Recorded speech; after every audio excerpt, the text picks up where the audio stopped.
tema da nossa mensagem de hoje, agora à noite, é o Deus desconhecido, tirado do texto de Isaías 45. Eu vou pedir que você mantenha a sua Bíblia aberta no capítulo 45 da profecia de Isaías, porque eu vou fazer notações hoje. Confesso, irmãos, eu estou bastante cansado das últimas semanas, né, em que eu estive pregando em lugares longe, fora do Rio de Janeiro, e hoje eu resolvi que vou fazer um serviço de preguiçoso. Depois você julga se isso valeu ou não. Tá? Se você mantém o pastor ou manda embora. Vou fazer anotações no texto de Isaías 45. Vou começar dizendo que Isaías 45 pertence a uma segunda parte do livro de Isaías, onde a palavra vem ao povo de Deus com muita esperança. Porque Isaías fala bastante do juízo de Deus. Ele profetizou cerca de 200 anos antes de Jerusalém ser invadida pelos babilônios e levada cativa.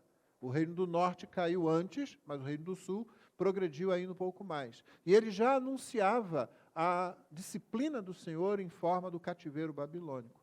Mas isso não veio somente em termos da correção de Deus e do juízo de Deus sobre o seu povo, isso veio também em termos de promessas de esperança, promessas de livramento, promessas de preservação. E lembre-se, na antiga aliança, um dos termos mais importantes para o povo era terra. Essa foi a promessa feita a Abraão. O seu povo terá essa terra, vocês habitarão nessa terra, essa terra será uma terra fértil, essa terra será protegida por mim, as estações do ano, as chuvas, tudo vai ser controlado por mim. Ser tirado da terra significa ter quebrado a aliança e recebido o juízo de Deus.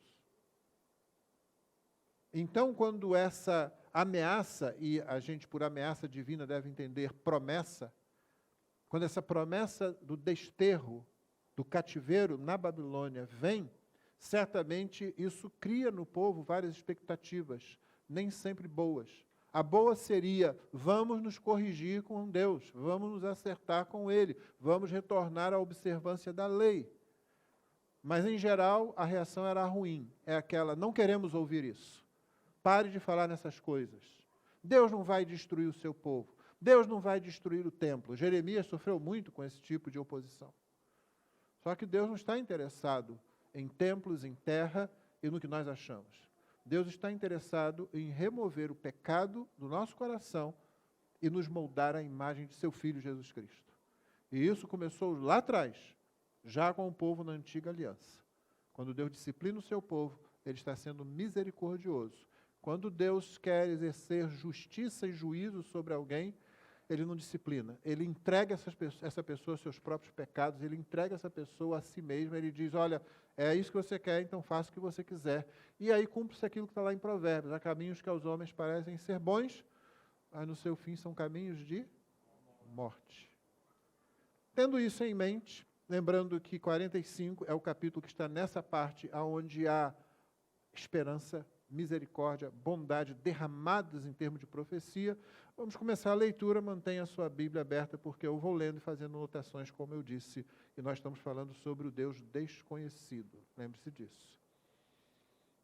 Assim diz o Senhor ao seu ungido, a Ciro, a quem tomo pela mão direita para submeter as nações diante dele, para desarmar os reis e para abrir diante dele os portões que não se fecharão.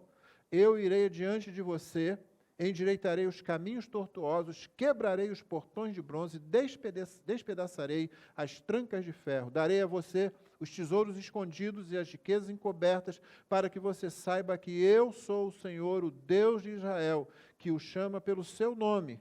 Por amor do meu servo Jacó e de Israel, meu escolhido, eu o chamei pelo seu nome e lhe dei um título de honra, mesmo que você não me conheça.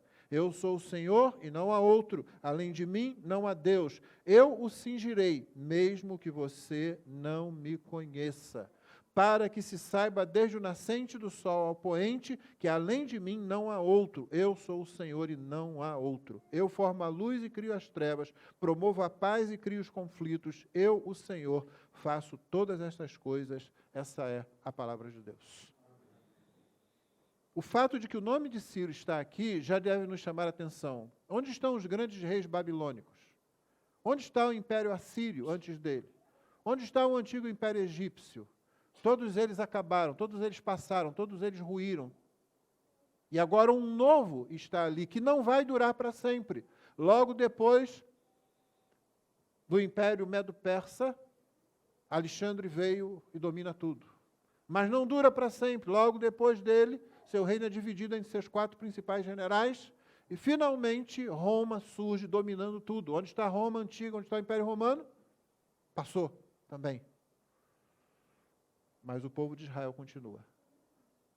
A existência contínua do povo de Israel até hoje, o mesmo povo descendente de Abraão, é algo que fica engasgado, entravado na garganta dos ateus. Os ateus têm dificuldade com isso. Onde estão os grandes impérios, os grandes povos do passado? Todos eles ruíram, todos eles acabaram, mas o povo de Israel permaneceu no meio de todas as lutas por causa da promessa de Deus. E você vê aí que Deus fala exatamente isso. Ele diz no verso 4, por amor do meu servo Jacó e de Israel, meu escolhido. Então, esse rei que não conhecia o Senhor, você viu que 2 vezes aí Deus é desconhecido para Ciro. 2 vezes isso é dito. Você sabe o que se quer dizer quando se repete algo, né? Quer se dar ênfase, não é? Assim como se dá ênfase também no fato de que Deus fala mais de uma vez, eu sou o Senhor e não há outro, além de mim não há Deus. E ele repete isso no versículo 6, eu sou o Senhor e não há outro. E ele vai continuar falando isso algumas vezes ainda. O povo de Israel permanece não porque seja mais forte, não porque seja melhor. Na verdade, quando você lê a história de Israel no Antigo Testamento, você fica pensando, por que Deus escolheu esse povo? A eleição é sempre algo que fica atravessado na nossa garganta também, irmãos. Porque nós queremos entender os motivos de Deus, e Deus simplesmente disse, eu resolvi amar esse povo.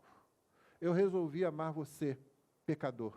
É com isso que a gente deveria se espantar, que Deus nos ame. E o povo de Israel sobrevive, então, por causa de Deus. É Ele o grande personagem aqui desse capítulo e desses primeiros versos. É Ele quem pega Ciro e diz, vou usar isso como esse cara como instrumento meu. E ninguém vai se deter diante dele, as cidades vão cair, os portões vão cair, não importa se é de bronze, se é de ferro, vai tudo cair diante dele, porque eu resolvi que ele vai fazer isso. E Ciro foi responsável mais tarde pelo retorno do povo de Israel, pelo início do retorno do povo de Israel para a sua terra, porque Deus assim escolheu. Deus é quem escolhe seus instrumentos, Deus usa quem Ele quer. Mas Ele não força a vontade de ninguém, não. O modo de Deus fazer isso é maravilhoso. Ele não obriga ninguém, Ele não faz mágica no coração de ninguém. Como diz o livro de Provérbios novamente, como ribeiros de água assim é, nas mãos do Senhor, o coração do rei. O Senhor para onde quer o inclina. Você sabe o que isso tem a ver? Imagina a água. Como é que acontece com a água? Ela vai seguindo a lei da gravidade, não é assim? E eu gostava de brincar disso. Qualquer criança que já teve alguma infância já fez isso, não é? A gente cava um buraco, enche de água e depois você vai guiando a água para que ela vá para onde você quer. Aliás, esses dias estava na praia com os meus netos e quando eu cheguei lá, notei uma coisa que me dá esperança. Nessa geração de internet, de dispositivo, de crianças, de pais irresponsáveis, sim, se você entrega um celular para o seu filho, qualquer outro dispositivo e larga lá na mão dele, você é irresponsável, ponto, acabou. Nessa geração desse tipo de coisa, você vê que crianças dessa geração, se você põe elas na praia, o que elas fazem? A mesma coisa que eu fazia, a mesma coisa que eu vi Juliane fazer na praia quando ela, acredite, ela já foi menina, pequenininha. A mesma coisa de sempre. Você faz um buraco que você quer que a água enche, depois você cria uma barreira enorme que você tem certeza que o pior tsunami não vai derrubar aquilo. E você fica ali cavando, e você fica enchendo de água. Quanto a água é absorvida, você continua enchendo. E depois você faz um córrego, um rio, e a água vai para lá. Isso me deu esperança, sabe? Falei, ainda há esperança se a gente conquistar o coração das crianças para Cristo. Nós temos esperança no mundo ainda. Mas é isso que o Senhor faz. Ele inclina o coração como ribeiros de água. Ele só tem que botar a inclinação e vai lá o coração do rei naquela direção, pensando que está fazendo o que ele bem entende, ele está fazendo o que Deus quer, sem que Deus o force.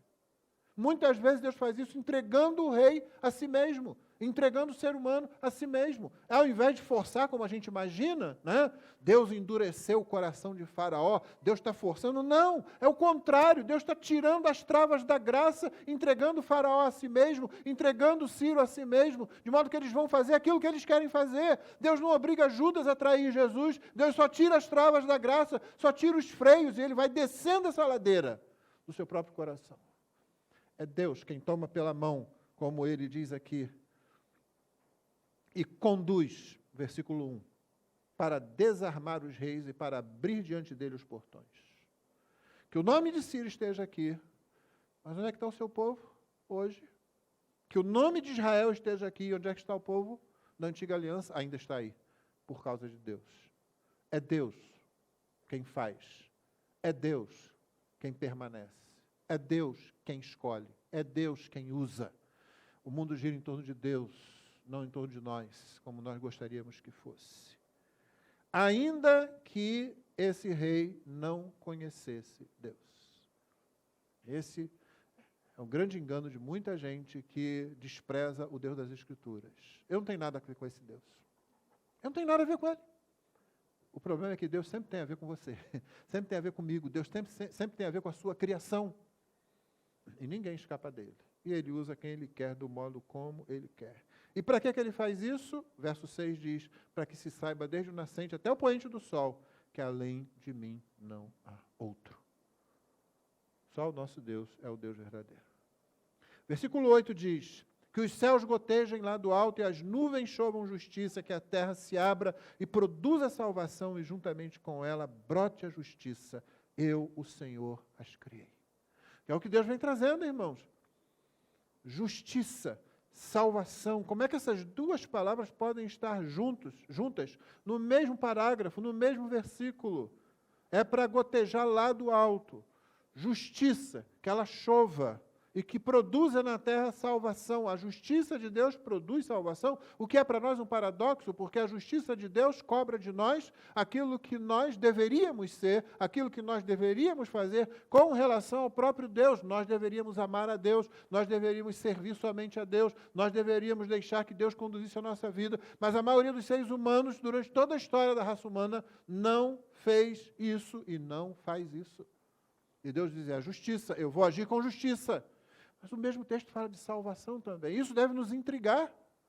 Isso deve preparar o nosso coração. Ele vai trazer justiça e ele vai trazer salvação juntas. E ele diz, eu as criei. Eu, o Senhor, as criei. Guarde isso, fique com isso aí na mente. Fique com essa tensão enquanto o profeta continua. E agora lemos mais um parágrafo do texto. Verso 9 ao verso 13. Ai daquele que discute com o seu Criador sendo um simples caco, entre outros cacos de barro.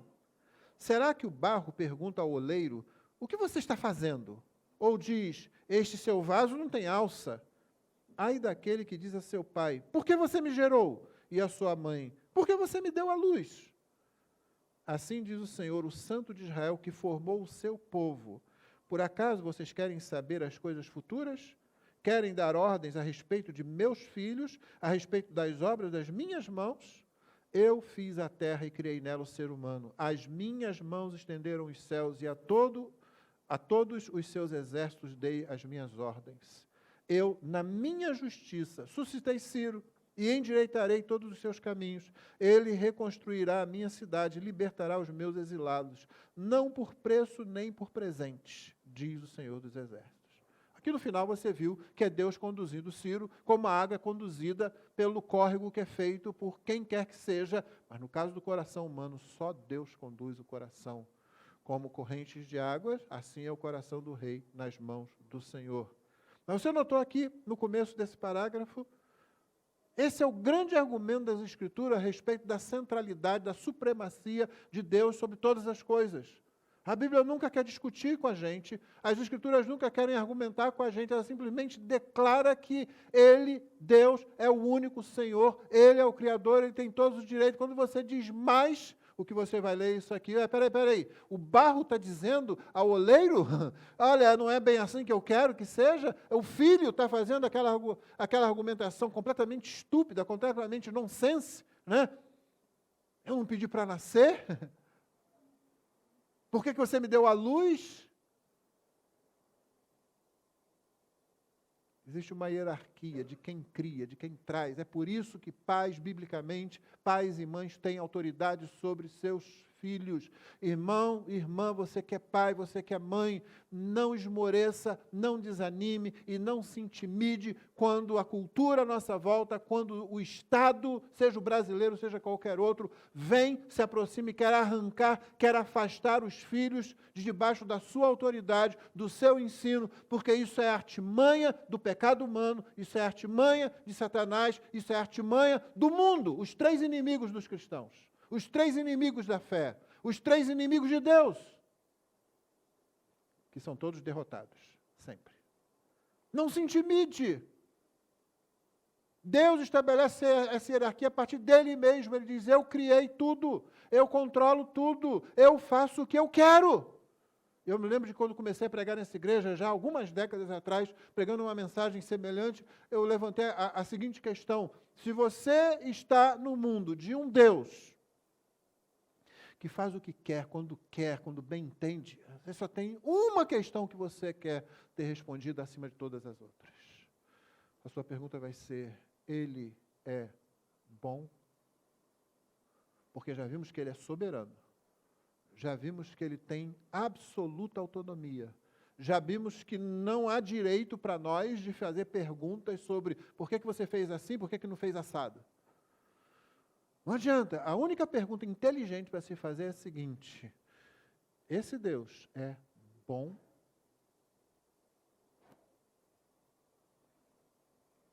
Note aqui, sendo um simples caco entre outros cacos de barro.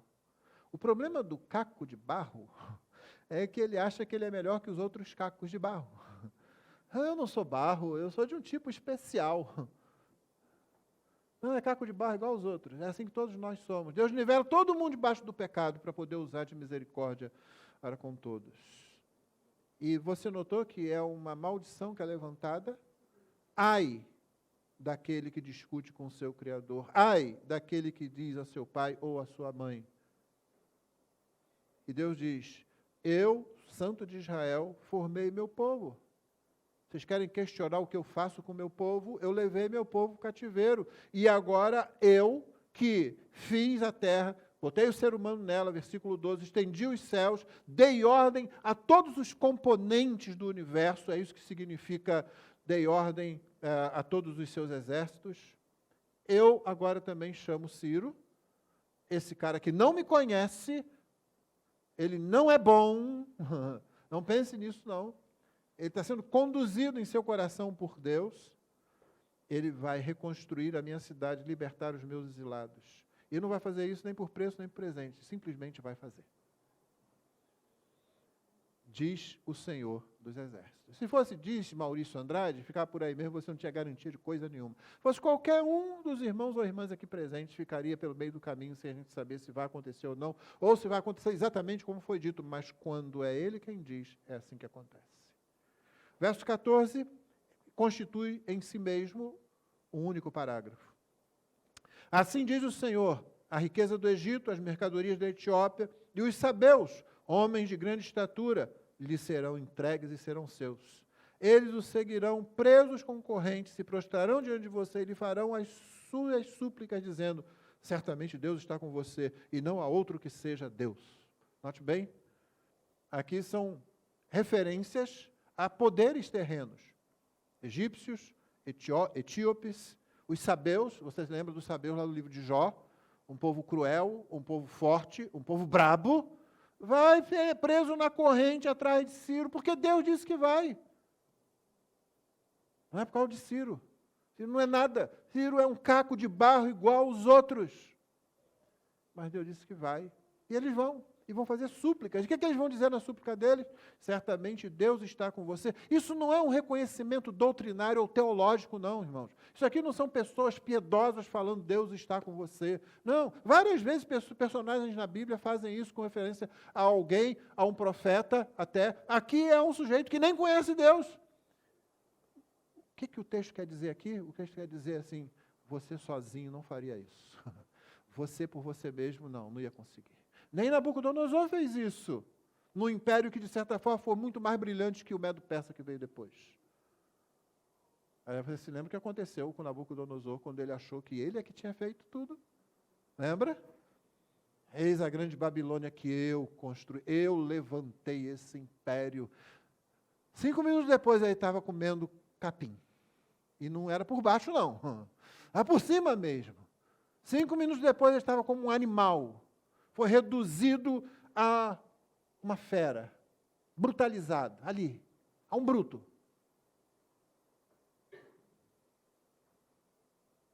A transformação dele que você lê no livro de Daniel, crescem as unhas, crescem os pelos. Não, tira da sua cabeça aquelas transformações dos filmes de Hollywood sobre quando alguém vira lobisomem. Nada a ver com isso, não. Também tira da sua cabeça a ideia de que foi porque ele começou a comer o que não devia, que aí virou esse tipo de coisa. Não, isso é a maldição de Deus sobre o pecado dele naquele momento de forma específica. Ele não vai apenas ficar um bobo lá, como muitos reis ficaram. Muitos reis e imperadores, às vezes, ficaram, batia mal da cabeça, ficava na cama lá e uma junta tinha que governar o império, o reino. Não, Deus não quis fazer isso, Deus quis mostrar quem é que humilha o mais poderoso homem da terra. Por isso ele não apenas fica de 4, mas há uma transformação na sua aparência, para que todo mundo saiba, é Deus que está fazendo isso com ele, gente, cuidado. É por isso que ele é mantido, não é só porque ele é rei, não. É porque, olha, não vamos nos aproximar e interromper esse processo, que é alguém muito poderoso que está fazendo. E até que passe o tempo determinado por Deus. Aquele reage igual a um animal. E no final o que ele diz é: Deus exalta quem quer, humilha quem quer, levanta quem quer, derruba quem quer. É Ele quem ergue as coisas, não sou eu. Então, quando as nações, no caso aqui, né, Egito, Etíope, sabeus, que são aqui representantes de outras nações, quando eles dizem, certamente Deus está com você, eles estão dizendo, você é um cara consagrado, em que Deus opera, porque você está intimidado. Não, está falando o seguinte, se não fosse Deus, você não conseguia fazer isso. Isso fica muito mais claro por causa da outra afirmação que eles fazem, ainda no mesmo versículo, e não há outro que seja Deus. Você não espera ouvir essa afirmação dos sabeus, nem dos egípcios, nem dos etíopes, você espera ouvir essa afirmação de Israel. Mas Deus tinha dito lá no versículo 6, para que se saiba, desde o nascente até o poente, que além de mim não há outro, eu sou o Senhor e não há outro. Está acontecendo aqui. Deus está promovendo o seu próprio nome. E aí vem o próximo parágrafo, do versículo 15 ao versículo 19. Verdadeiramente tu és um Deus que se esconde, ó Deus de Israel, ó Salvador. Ficarão envergonhados e serão humilhados todos os que fabricam ídolos. Juntos ficarão cobertos de vergonha. Israel, porém, será salvo pelo Senhor com salvação eterna. Vocês não serão envergonhados nem humilhados por toda a eternidade. Porque assim diz o Senhor que criou os céus, e Ele é o único Deus, que formou a terra e a fez. Ele a estabeleceu. Ele não a criou para ser um caos, mas para ser habitada. Eu sou o Senhor e não há outro. Não falei em segredo, nem em algum lugar escuro da terra, e não disse à descendência de Jacó, busquem-me em vão. Eu, o Senhor, falo a verdade e proclamo o direito. Essa é a palavra de Deus. Mas você notou a contradição aparente entre o primeiro verso que eu li, o verso 15, e o verso 19? Verdadeiramente tu és um Deus que se esconde, e no verso 19, não falei em segredo, nem em algum lugar escuro da terra. As nações estão dizendo, o Senhor é um Deus que se esconde. Isso pode querer dizer várias coisas. A primeira coisa é que eles não conhecem Deus realmente. Não tem ideia de quem realmente é Deus. Deus não se revelou a eles. Deus se revelou ao pequeno povo, insignificante povo de Israel. Como é dito lá em Deuteronômio. Eu não escolhi vocês porque vocês eram um povo mais numeroso, mais sábio, mais importante. Não. Vocês eram poucos, vocês eram insignificantes, mas eu resolvi amar os pais de vocês, porque eu resolvi amar os pais de vocês.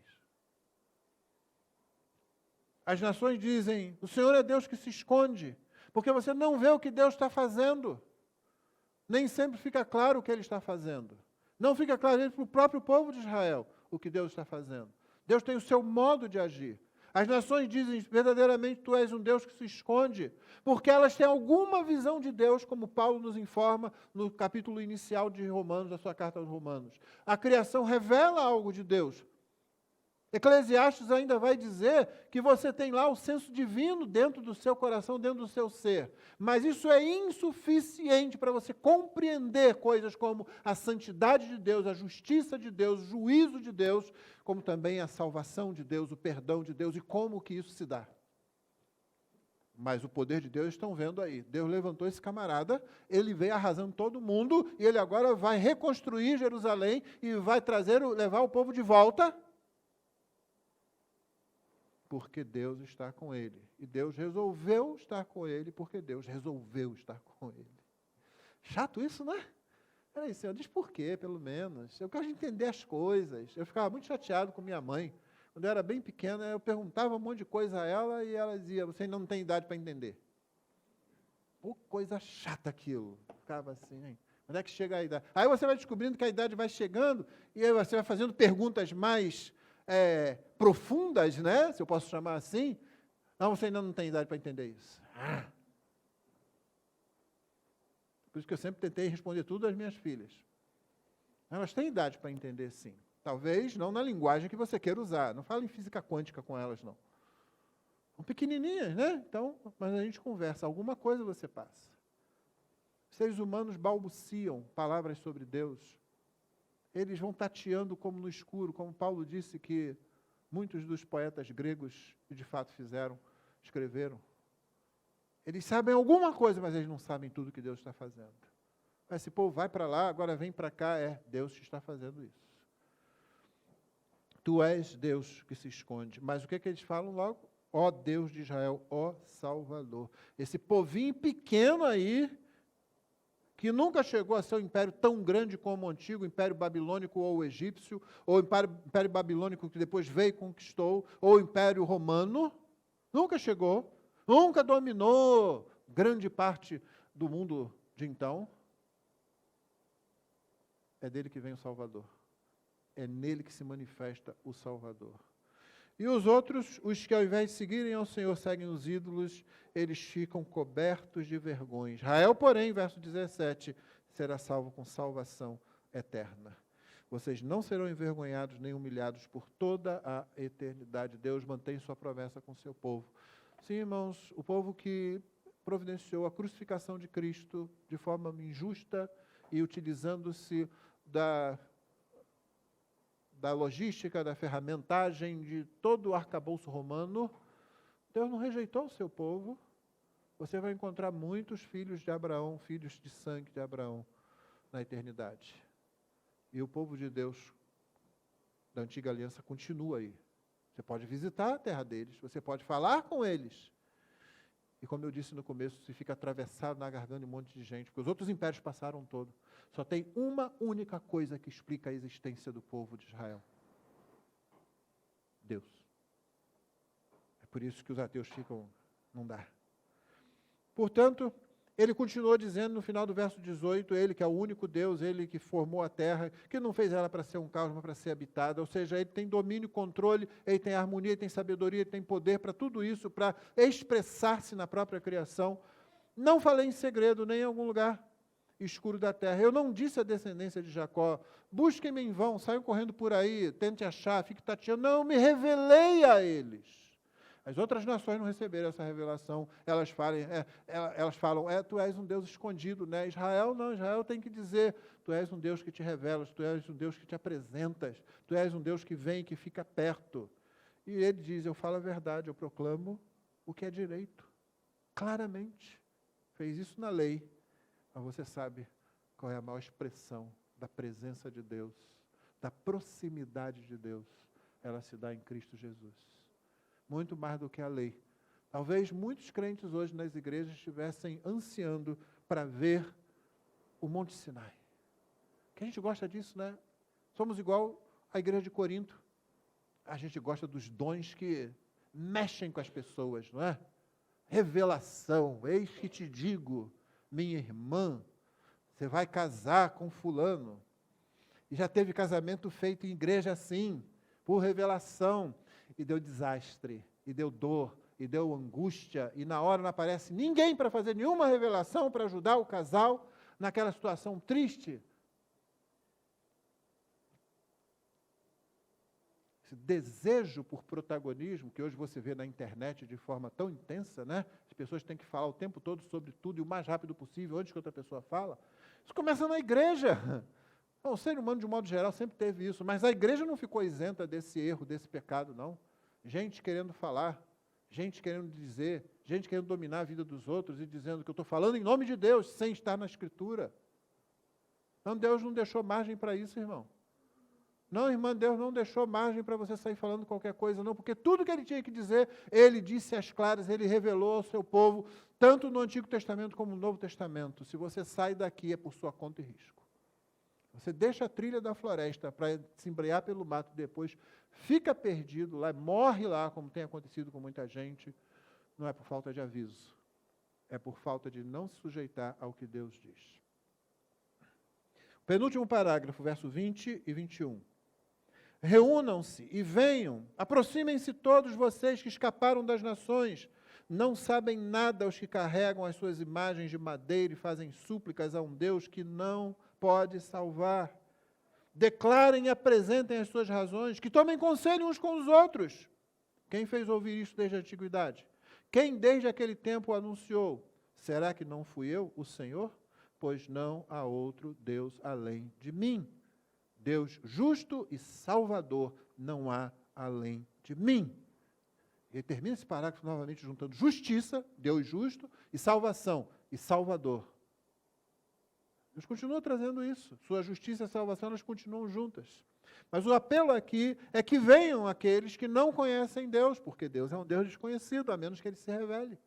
E Ele se revela, como eu disse, na criação, mas ela não é suficiente para dizer tudo a respeito dEle. É por isso que há pregadores do Evangelho, desde Abraão.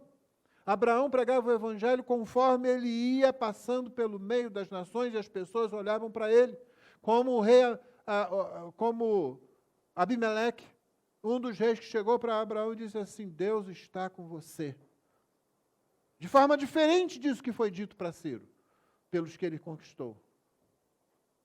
Abimeleque olhou, viu assim, esse homem, tudo que ele faz é feito com excelência, esse homem é abençoado, parece que ele tem alguma coisa com ele. Quando ele chega mais perto para olhar, ele aperfeiçoa a sua teologia e diz, acho que tem alguém com ele. E finalmente ele chega para Abraão e diz, Deus está com você. Abraão, eu quero fazer uma aliança com você. Eu quero pegar os respingos. Era justamente isso que fazia parte da promessa de Abraão, quando Deus diz, a promessa a Abraão, quando Deus diz lá em Gênesis 12, vou abençoar aqueles que te abençoarem. Abimeleque chega lá, eu quero os respingos disso, Abraão. Faz uma aliança comigo. E Abraão faz. E Abimeleque é abençoado. Deus se revelou ao seu povo. Por isso ele está chamando, reúnam, venham fazer as perguntas aí que vocês vão fazer, porque eu não me revelei a vocês. Muita coisa aí para você ver, para você perceber, mas elas não falam tudo que tem que ser falado a meu respeito. Elas devem provocar algo em vocês, se vocês tiverem alguma boa vontade, olhando a criação.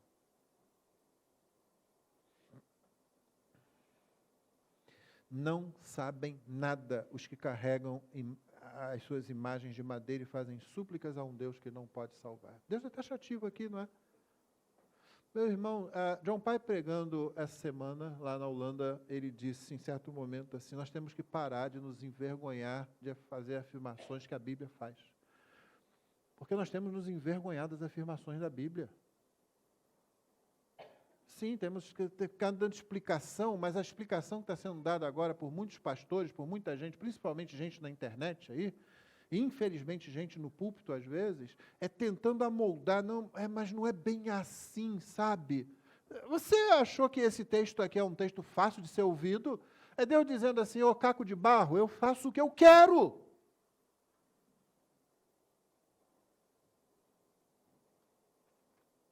E aqui ele diz, não sabem nada. Paulo escreve no primeiro capítulo de sua primeira carta aos Tessalonicenses, dizendo assim, dizendo assim, o pessoal, todo mundo está assim maravilhado pelo modo como o Evangelho chegou e entrou no meio de vocês, porque vocês abandonaram os falsos deuses e aceitaram a nossa palavra como sendo aquilo que ela realmente é, a palavra do único Deus verdadeiro. Meu irmão, a igreja nasceu nesse ambiente que ele era contrário, justamente porque ela dizia, só existe um único Senhor. Só Jesus Cristo é Senhor. César é um Senhor. Mas Jesus Cristo é o único Senhor, é o Senhor soberano sobre todos os reis da terra. Aí a coisa pegava. Fala que ele é um deles. Fala que talvez ele seja muito importante. Nivela de alguma forma com os outros. Ameniza isso aí. Tira a aresta para não ficar muito contundente. E nós estamos aceitando isso. Hoje está sendo dito para a igreja a mesma coisa que os apóstolos ouviram no início do livro de Atos. Não falem mais nesse nome. Não queremos que vocês falem mais nesse nome. A Bíblia diz, não sabem nada aqueles que carregam as suas imagens, sejam essas imagens as de madeira, como está ali, seja essa imagem aquela que nós produzimos na nossa mente, geralmente é uma projeção de nós mesmos, em diversas filosofias ateístas, ou filosofias e ideologias que vão contra as Escrituras. O veredito é, não sabem nada. E os apóstolos ouviram isso de gente que deveria saber, descendentes de Abraão, mas que estavam lá, não falem mais nesse nome. E o que é que nós temos feito hoje? Tá bom, peraí, a gente vai dar um jeito, a ponto de, como eu disse hoje, um clérigo, líder de uma tradicional denominação ou igreja secular, a igreja anglicana, o principal líder era, porque 80% dos anglicanos abandonaram o bispado de Cantuária, nos últimos anos. É a maior divisão que está acontecendo atualmente dentro do meio cristão. Porque ele foi dizer, já vinha dizendo muita bobagem antes, mas foi dizer esta semana que o Pai Nosso pode ser ofensivo àqueles que estão debaixo da opressão ou que sofreram a opressão do patriarcado. Não sabe nada, tem um ídolo na mente. Então vamos ajeitar a mensagem, vamos para não ficar muito ofensivo, vamos tirar a ofensa. Eu estou para pregar uma mensagem sobre o valor e a importância da ofensa. Ofensa faz parte do Evangelho. A resposta dos apóstolos foi muito diferente da que a igreja hoje está dando. Vocês se lembram? Julguem entre vocês mesmos se é justo antes ouvir a vocês do que ouvir a Deus. Nós não podemos deixar de falar do que temos visto e ouvido. Hoje nós estamos dizendo, vamos amenizar um pouquinho. Não precisa ser assim. Não, a gente dá um jeitinho nisso que Deus falou sobre família, sobre sexualidade, sobre salvação, perdição, céu, inferno, ira, pecado. A gente vai fazer, peraí, parece, sabe aqueles caras que pobre, que tem carro velho, que leva no camarada para ele encher de massa para ficar um trocinho? Eu já sei porque já tive carro assim. Dá um jeito aí, que senão o carro vai começar a desmontar. Meu primeiro carro foi um Fusquinha 66, para você ter ideia. Né? Então, parece aquilo, vamos remendar, vamos fazer um negócio aí assim. Não vai durar muito, não, você vai ter que voltar aqui mais, mas pelo menos é o que dá para fazer. Não é assim que funciona com Deus. Não é assim que funciona com o Senhor, com o Criador dos céus e da terra, que está repetindo aqui várias vezes, eu sou o único Senhor. E ele faz isso agora de outra forma, fazendo perguntas. Como eu já disse, hoje de manhã, repito, é bom fazer perguntas.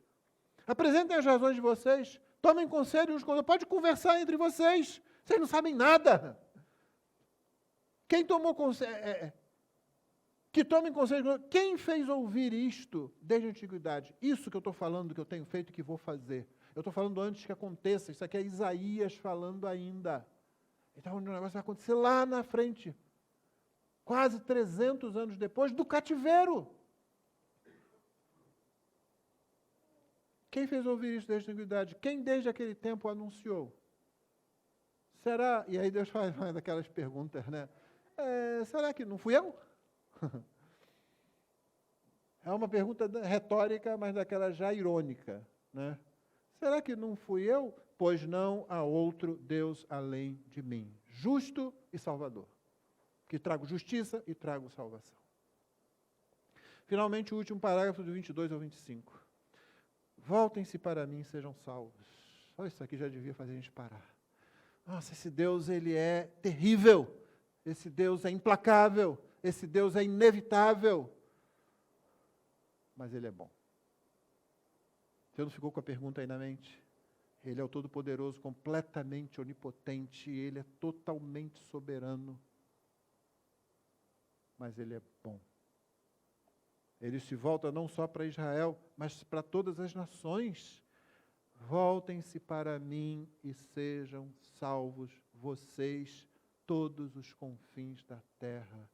Porque eu sou Deus e não há outro. Você notou como a mesma afirmação que vinha sendo feita agora é feita dentro de uma taça de misericórdia, de bondade. É como se ele estivesse dizendo, vocês vão para quem? Essa pergunta aqui, esse tipo de palavra aqui que gera essa pergunta que eu produzi agora, ela vai refletir muitos séculos depois na pessoa de Cristo, quando ele vira para os seus discípulos, e um bando deles tinha abandonado a Jesus, e ele diz assim, vocês também querem ir embora? Mas aí eles já tinham uma resposta para isso aqui, não porque eles eram muito sabidos, espertos ou espirituais, mas porque Deus mostrou para eles. Eles perguntaram, para quem iremos nós? Só tu tens as palavras de vida eterna. Não tem outro para ir. Deus já estava adiantando aqui. Eu sou Deus, não há outro. Por isso, voltem-se para mim e sejam salvos, vocês, todos os confins da terra. Esse é um convite honesto, é um convite sério. Por mim mesmo tenho jurado, da minha boca saiu o que é justo, a minha palavra não tornará atrás. Aqui você entende porque ele vem falando de justiça e salvação. Porque ele está dizendo o seguinte, na minha justiça, quando eu falo, quando eu prometo, eu cumpro. E se eu faço um convite à salvação, eu estou oferecendo verdadeira salvação e eu estou providenciando verdadeira salvação. Você pode confiar naquele que é totalmente justo, que ele não vai falhar em nenhuma das suas promessas relativas à salvação. Por isso, salvação e justiça andam juntas. Da minha boca saiu o que é justo e a minha palavra não tornará atrás. Diante de mim se dobrará todo o joelho e jurará toda a língua. De mim se dirá, tão somente no Senhor há justiça e força. Mas você sabe que esse texto aqui remete você a Filipenses 2, não é? É impossível ler isso e não pensar logo naquilo que está lá em Filipenses 2, se você conhece as Escrituras. Diante de mim se dobrará todo o joelho e jurará toda a língua. Como é que isso acontece mesmo? Como é que a justiça de Deus, a bondade de Deus se juntam de modo que isso aqui vai acontecer e está acontecendo num contexto de salvação, de oferecimento de salvação? Por causa da pessoa maravilhosa de Jesus. Aquele que é o Deus que não é escondido, que é proclamado, que é anunciado a todas as nações. É Ele quem providencia, quem possibilita Deus ser justo e justificador dos que creem em Cristo Jesus. Justo e justificador do ímpio, justo e justificador do pecador. É em Cristo Jesus que isso acontece. Por isso lá em Filipenses 2 está escrito que Deus lhe deu um nome que está sobre todo nome. Aquele nome que o Sinédrio, os fariseus, os saduceus, o sumo sacerdote e os sacerdotes queriam calar. Não queriam mais que se falasse nele. O nome de Jesus. Deus lhe deu um nome que está sobre todo nome. Para que ao nome de Jesus se dobre todo o joelho que está na terra, nos céus, na terra, debaixo da terra, e toda língua confesse que Jesus é Senhor, para a glória de Deus Pai. Diante de mim se dobrará todo o joelho e jurará toda a língua. De mim se dirá tão somente no Senhor a justiça e força. Em ninguém mais, nem Ciro, nem nos etíopes, nem no Egito, nem nos sabeus e nem em Israel, mas em Deus. Até ele virão e serão envergonhados todos os que se irritarem contra ele. E irritar aqui é um termo bom, porque é exatamente isso. Irritar, ficar irritado contra Deus, é justamente o que está por trás dessa expressão aqui. O que você está fazendo? Este vaso não tem alça. É o caco de barro. A única coisa que ele consegue fazer com eficácia é ficar irritado. Nós entendemos bem isso, que nós vivemos numa geração que é irritada à toa, né? Qualquer coisa é ofensa, qualquer coisa é ui.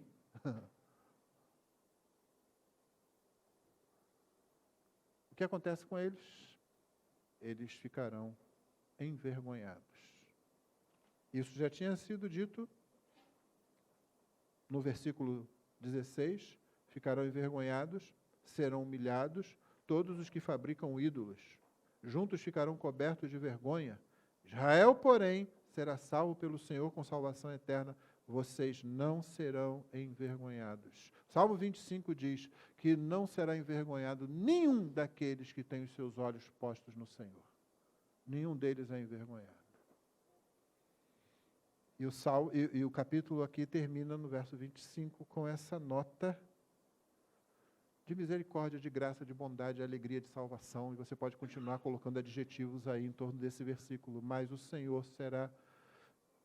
no Senhor será justificada toda a descendência de Israel e nele se gloriará. A raça humana dá um tiro no pé toda vez que quer colocar Deus de lado. A raça humana dá um tiro na própria cabeça quando tira Deus do centro, quando quer se colocar no centro. O que nós vemos ao longo da história é isso acontecendo, o que você está vendo hoje, de forma um pouco mais rápida, talvez,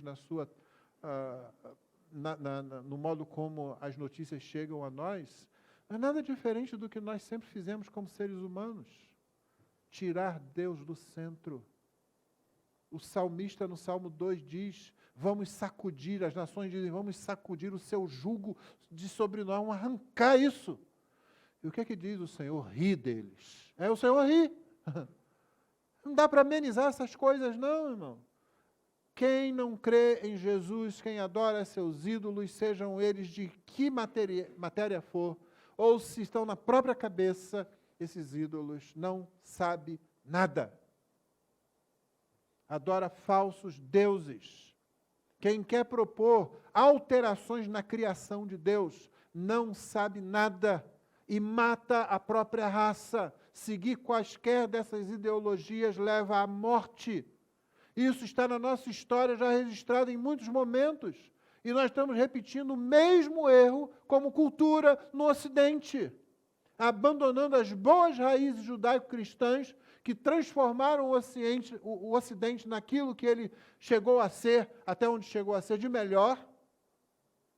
Colocamos isso de lado agora e dizemos, vamos ser livres. Caco de barro. Nós não queremos do jeito como o Senhor está fazendo. Caco de barro. Vai terminar esfarelado. Vai terminar envergonhado. Agora, no Senhor será justificada toda a descendência de Israel e nele se gloriará. Em Cristo nós somos descendência de Abraão. Porque a descendência não é segundo o sangue, mas segundo a promessa. E a promessa que a justiça de Deus sempre manteve, vai se cumprir em todos os seus detalhes, como tem se cumprido na pessoa de Cristo Jesus. O Deus que é conhecido por você, porque primeiro Ele conheceu você. Na eternidade, Ele amou você. Na eternidade, Ele entrou num relacionamento de intimidade, de amor, de afeição profunda com você.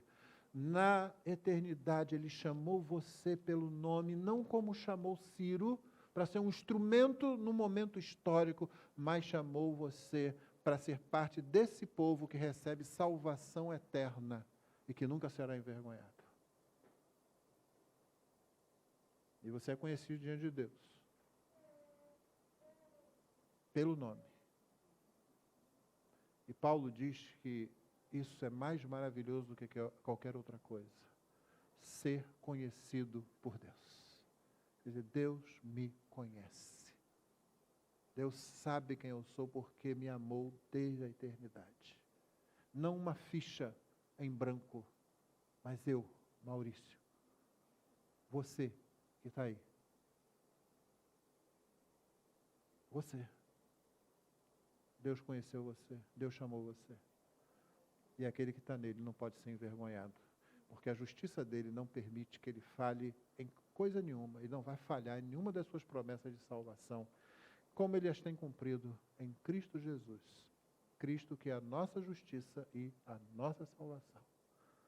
O Deus desconhecido se torna conhecido quando nós percebemos que Ele já nos conhecia antes mesmo de nós conhecê-lo, o conhecermos e amá-lo. Que o Senhor nos abençoe.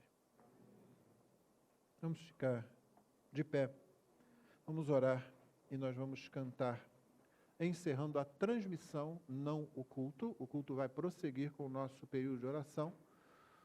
E a você que está nos acompanhando até agora, que a palavra de Deus alcance você aonde você estiver. E se você tem alimentado ídolos no seu coração, abandone esses ídolos e se volte para Cristo Jesus, o único Deus verdadeiro, o único que é justiça e poder para a salvação de todo aquele que crê nele.